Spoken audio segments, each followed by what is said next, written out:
ಎಲ್ಲಿದೆ ನಮ್ಮದು guest room ಅಂದರೆ ನಾ ಈ ಮನೇಲಿ ಹಾಕಿದ್ದೀನಿ ಏನೋ ರೀಸನನ್ನು ಹೇಳ್ತೀನಿ. Hello everyone, welcome to my channel.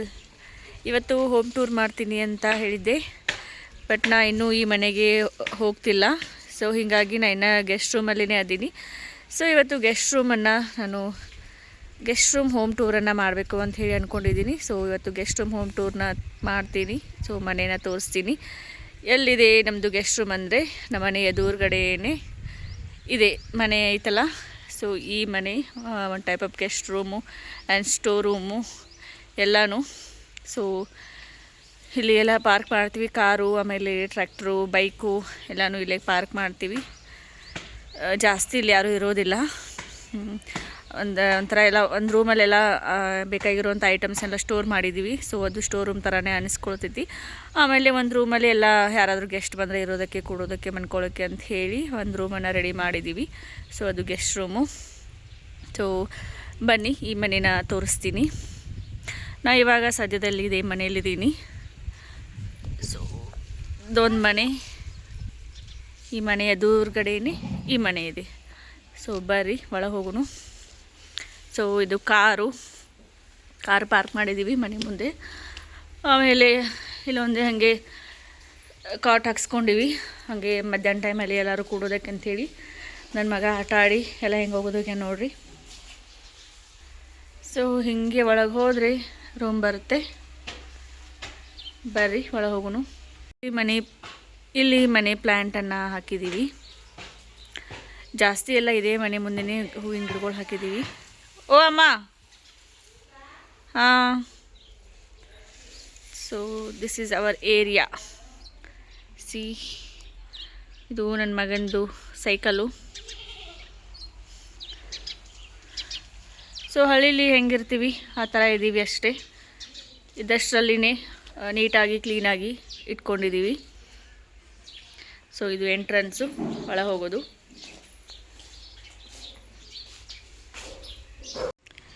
So ಬರ್ರಿ ಮನೆಯೊಳಗೆ ಎಂಟ್ರಿ ಆಗೋನು. So this is our home. So ಇದೊಂಥರ ಗೆಸ್ಟ್ ರೂಮ್ ಇದ್ದಂಗೆ. ಯಾರಾದರೂ ಗೆಸ್ಟ್ ಬಂದರೆ ಮನೆಗೆ ಇಲ್ಲೇ ಮನ್ಕೊಳಕ್ಕೆ ಅವ್ರಿಗೆಲ್ಲ ರೆಡಿ ಮಾಡಿರ್ತೀವಿ. ಕುಂದ್ಕೊಳ್ಳೋಕೆ, ರೆಸ್ಟ್ ಮಾಡೋಕೆ, ಮನ್ಕೊಳಕ್ಕೆ ಎಲ್ಲ. ಇವಾಗ ಇದು ನನ್ನ ರೂಮ್ ಆಗೈತಿ. ನಾ ಇಲ್ಲೇ ಮಲ್ಕೋತೀನಿ ನೈಟು. ಇಲ್ಲಿ ಮೇಲ್ಗಡೆ ನಾ ಮಲ್ಕೋತೀನಿ, ಕೆಳಗೆ ನಮ್ಮ ಅಮ್ಮ ಪ್ರದಿತ್ಯ ಮಲ್ಕೋತಾರು. ಸೊ ಇದೆಲ್ಲ ಬಟ್ಟೆ, ಟಿ ವಿ ಮಡಿಚಿ ಎಲ್ಲ. ಆಮೇಲೆ ಇದೊಂದೆಲ್ಲ ಪ್ರದಿತ್ಯಂದು, ಇದೆಲ್ಲ ಪೂರ್ತಿ ಡೈಲಿ ಯೂಸ್ ಏನಿರ್ತಾವಲ್ಲ ಅವನ್ನೆಲ್ಲ ಇದರಲ್ಲಿ ಇಟ್ಬಿಟ್ಟಿದ್ದೀನಿ ಪ್ರದಿತ್ಯಂದು. ಅದಾದಮೇಲೆ ಇದೊಂದು ಕಾಟನ್ ಹಾಕ್ಸಿದ್ದೀವಿ ಹಾಗೆ. ಕಾಟನ್ ಸರ್ಸಿದ್ರೆ 2 ಟ್ರೇಸ್ರಿ ಅದಾವೆ ಇಲ್ಲೇನೆ. ಸೊ ಇದೊಂದು ಟ್ರೇಸ್ರಿ ಇದೆ, ಏನಿದೆಲ್ಲ ವೈಟ್ ಟ್ರೇಸ್ರಿ ಇದೆಲ್ಲ, ಇದು ನಮ್ಮ ಅಮ್ಮಂದು. ಆಮೇಲೆ ಇದು ನಮ್ಮ ತಮ್ಮನ ಹೆಂಡ್ತಿದು, ರಶ್ಮಿದಿದು ಟ್ರೇಸ್ರಿ. ಸೊ ಅವರು ಇಲ್ಲೇ ಬಿಟ್ಟು ಹೋಗಿದ್ದಳು. ರಶ್ಮಿದಲ್ಲ, ರಂಜಿತಾ ಅಂದಿದ್ದು ಟ್ರೇಸ್ರಿ. ಅವಕ್ಕೆ ಬೆಂಗಳೂರಾಗಿರ್ತಾಳಲ್ಲ, ಸೊ ಇಲ್ಲೇ ಬಿಟ್ಟು ಹೋಗಿ ಇದನ್ನು ಟ್ರೇಸ್ರಿ. ಇದು ನಮ್ಮ ಅಮ್ಮನ ಟೇಸ್ರಿ. ಆ್ಯಕ್ಚುಲಿ ನಮ್ಮಮ್ಮ ಈ ಟೇಸ್ರಿನೂ ತುಂಬಿಸಿದರು, ಈ ಟೇಸ್ರಿನೂ ತುಂಬಿಸಿದರು. ಎರಡು ಟೇಸ್ರಿಯಲ್ಲಿನೂ ನಮ್ಮಮ್ಮ ಸಾರಿ ಇಟ್ಟರು. ಅಂದ್ರೆ ಅಷ್ಟು ಸಾರಿ ಇದಾವೆ ನಮ್ಮ ಅಮ್ಮನ ಕಡೆ. ಆಮೇಲೆ ಆ ಮನೇಲಿ ಒಂದಿದೆ, ಇನ್ನೊಂದು ಸಲ ತೋರಿಸ್ತೀನಿ. ಆಮೇಲೆ ಇದೊಂದೆಲ್ಲ ಫುಲ್ ಎಲ್ಲ ನಾನು ಮೆಡಿಸಿನ್ಗೆ ಇಟ್ಟಿದ್ದೀನಿ. ಇದೆಲ್ಲ ನಾನು ಮೆಡಿಸಿನ್ ಇಟ್ಟಿದ್ದೀನಿ ಇಲ್ಲೆಲ್ಲ. ಸೊ ಹಿಂಗೆ ಡೈರೆಕ್ಟಾಗಿ ಒಳಗೆ ಬಂದರೆ ಹಿಂಗೆ ಕಾಣುತ್ತೆ ರೂಮು. ಜಸ್ಟ್ ಇದೊಂಥರ ಗೆಸ್ಟ್ ರೂಮ್ ಇದ್ದಂಗೆ. ಗೆಸ್ಟ್ ಯಾರು ಬರ್ತಾರಲ್ಲ, ನಮ್ಮ ಮನೆಗಂತೂ ಬರೋರು ಈ ಸದ್ಯದಲ್ಲಿ ಅಳಿಯಂದ್ರೆ ಬರ್ತಿರ್ತಾರೆ. ಎಲ್ಲ ಅಳಿಯಂದ್ರೆ ಏನು ಬರ್ತಾರಲ್ಲ, ಬಂದಾಗ ಯಾರಾದರೂ ಸ್ಟೇ ಇದ್ದರೆ ಅವ್ರಿಗೆ ಇದೇ ರೂಮನ್ನು ಬಿಟ್ಬಿಡ್ತೀವಿ. ಅವರು ರೆಸ್ಟ್ ಮಾಡೋದಕ್ಕೆ, ಕೂಡೋದಕ್ಕೆ, ಮನ್ಕೊಳ್ಳೋಕ್ಕೆ ಅಂಥೇಳಿ. ಆಮೇಲೆ ಒಳಗಡೆ ಬಂದರೆ ಇದೊಂದು ರೂಮು. ಒಂದು ಟೈಪ್ ಆಫ್ ಸ್ಟೋರ್ ರೂಮ್ ಇದು ಸ್ಟೋರ್ ರೂಮ್ ಇದ್ದಂಗೆ. ಅಂದರೆ ನಮ್ಮ ಮನೆಯಲ್ಲಿ ಎಲ್ಲ ಒಂದು ವರ್ಷಕ್ಕೆ ಆಗೋವಷ್ಟು ಖಾರ, ಆಮೇಲೆ ಅರಿಶಿನ ಪುಡಿ, ಎಲ್ಲ ಥರದ ಬೇಳೆಗಳನ್ನು ಏನು ಬೆಳೆದಿರ್ತಾರಲ್ಲ, ಕಡಲೆಬೇಳೆ, ಆಮೇಲೆ ಹೆಸರು ಬೇಳೆ, ತೊಗರಿ ಬೇಳೆ ಎಲ್ಲನೂ ಇಲ್ಲೇ ಇಟ್ಬಿಡ್ತಾರೆ. ಇದೇ ಮನೆಯಲ್ಲೇ ಒಂಥರ ಸ್ಟೋರ್ ರೂಮ್ ಇದ್ದಂಗೆ ಇದು. ಆಮೇಲೆ ಇಲ್ಲೂ ಒಂದು ದೇವರಿದೆ. ಇದು ಎಲ್ಲರ ಮನೆಯಲ್ಲಿ ಇರುತ್ತೆ. ಏನೋ ಒಂಥರ ಕರೆವಾಯಿ ಅಂತ ಹೇಳಿ. ಸೊ ಎಲ್ಲರ ಮನೆಯಲ್ಲಿ ಇದೊಂದು ದೇವರು ಇದ್ದೇ ಇರುತ್ತೆ. ಸೊ ಇಲ್ಲೂ ಪೂಜೆ ಮಾಡ್ತೀವಿ ಡೈಲಿ. ಆಮೇಲೆ ಇವೆಲ್ಲ ನನ್ನ ಡ್ರೈ ಫ್ರೂಟ್ಸು. ನಾನು ಇವಾಗ ಇದೇ ಮನೇಲಿ ಇರ್ತೀನಲ್ಲ, ಸೊ ಹೀಗಾಗಿ ಡ್ರೈ ಫ್ರೂಟ್ಸ್ನೆಲ್ಲ ಇಲ್ಲೇ ಇಟ್ಕೊಂಡಿದ್ದೀನಿ. ಇದೊಂಥರ ಗೆಸ್ಟ್ ರೂಮ್ ಇದ್ದಂಗೆ. ಗೆಸ್ಟ್ ರೂಮ್ ಅಲ್ಲ, ಸ್ಟೋರ್ ರೂಮು. ಇದೊಂಥರ ಗೆಸ್ಟ್ ರೂಮು. ಆಮೇಲೆ ಇದೆಲ್ಲ ಸ್ಟೋರ್ ರೂಮು. ಆಮೇಲೆ ಇಲ್ಲೇ ಬಾತ್ರೂಮ್ ಇದೆ. ಇಲ್ಲೂ ಒಂದು ಬಾತ್ರೂಮ್ ಇದೆ. ಆ ಮನೆಯಲ್ಲೂ ಒಂದು ಬಾತ್ರೂಮ್ ಮಾಡಿದ್ದೀವಿ. ಆಮೇಲೆ ಫಿಲ್ಟರ್ ಇದೇ ಮನೇಲಿ ಕೂರಿಸಿದ್ದೀವಿ. ಅಂದರೆ ಇದೇ ಮನೆಯಲ್ಲಿ ಮೇಲ್ಗಡೆ ಟೆರೆಸ್ ಮೇಲೆ ಡ್ರಮ್ ಇದೆ, ವಾಟರ್ ಡ್ರಮ್ ಇದೆ. ಸೊ ವಾಟರ್ ಟ್ಯಾಂಕ್ ಐತಲ್ಲ, ಹೀಗಾಗಿ ಇಲ್ಲೇ ಫಿಲ್ಟರ್ ಕೂರಿಸಿದ್ದೀವಿ. ಸೊ ಆಯಿತು, ಈ ಮನೆ ಇಷ್ಟೇ ಇದೆ. 2 ರೂಮ್ ಇದ್ದಾವೆ, ಆಮೇಲೆ ಇದೊಂದು ಬಾತ್ರೂಮ್ ಇದೆ, ಅಷ್ಟೇ ಇರೋದು. ಸೊ ಇದೇ ನಮ್ಮ ಮನೆ ಗೆಸ್ಟ್ ರೂಮು. ಇವಾಗ ಈ ಮನಿ ಪ್ಲ್ಯಾಂಟನ್ನು ಕಟ್ ಮಾಡ್ತಾ ಮಾತಾಡೋಣ ಬರ್ರಿ. ನಿಮಗೆಲ್ಲರಿಗೂ ಒಂದು ಗುಡ್ ನ್ಯೂಸ್ ಹೇಳ್ತೀನಿ ಅಂತ ಹೇಳಿದ್ದೆ. ಏನಂತಂದರೆ ನಾ ಇವಾಗ ಸೆಕೆಂಡ್ ಪ್ರೆಗ್ನೆನ್ಸಿ ಪೀರಿಯಡಲ್ಲಿದ್ದೀನಿ. ಇವಾಗ ನನಗೆ 5 ಮಂತು, ಸೊ 5ನೇ ತಿಂಗಳು ರನ್ನಿಂಗಲ್ಲಿದ್ದೀನಿ. ಆ್ಯಂಡ್ ನಾನು ಸ್ಟಾರ್ಟಿಂಗ್ ಪ್ರಜಿತನ ಬರ್ತ್ಡೇಗೆ ಬಂದಾಗ ಆವಾಗ ಫಸ್ಟ್ ಮಂತ್ ಸ್ಟಾರ್ಟ್ ಇತ್ತು ನನಗೆ. ಸೊ ಹೀಗಾಗಿ ಡಾಕ್ಟ್ರ್ ಹತ್ರ ತೋರಿಸಿದಾಗ ಅವ್ರು ನಂಗೆ ಸ್ವಲ್ಪ ಬೆಡ್ ರೆಸ್ಟ್ ಹೇಳಿದರು. ಸೊ ಹೀಗಾಗಿ ನಾನು ಇಲ್ಲೇ ತವ್ರ ಮನೆಯಲ್ಲಿನೇ ಉಳ್ಕೊಂಡ್ಬಿಟ್ಟೆ, ಇಲ್ಲೇ ರೆಸ್ಟ್ ಮಾಡಬೇಕು ಅಂತ ಹೇಳಿ. ಕೆಲವೊಂದು ಸಲ ನಾನು ಸತ್ತಿ ಊರಿಗೂ ಹೋಗಿರ್ತೀನಿ, ಏನಾದರೂ ಫಂಕ್ಷನ್ ಇದ್ದಾಗ ಅಥವಾ ಯಾವಾಗಾದರೂ ಬಾ ಅಂತ ಹೇಳಿದಾಗ, ಆಮೇಲೆ ಅವರ ಆಯಿ, ಆಮೇಲೆ ಅವ್ರ ದೊಡ್ಡಪ್ಪಾಜಿ ಅದು ಪ್ರದೇಶನ ನೋಡ್ಬೇಕಂತ ಅನಿಸಿದಾಗ ಬಾ ಅಂತ ಅಂದರೆ ಅಲ್ಲಿ ಹೋಗಿರ್ತೀನಿ ಕೆಲವೊಂದು ದಿನ. ಸೊ ಇವಾಗಂತೂ ನಾನು ಇರೋದು ಇಲ್ಲೇ ಗುರ್ಲಾಪುರಲ್ಲೇ ಇದ್ದೀನಿ.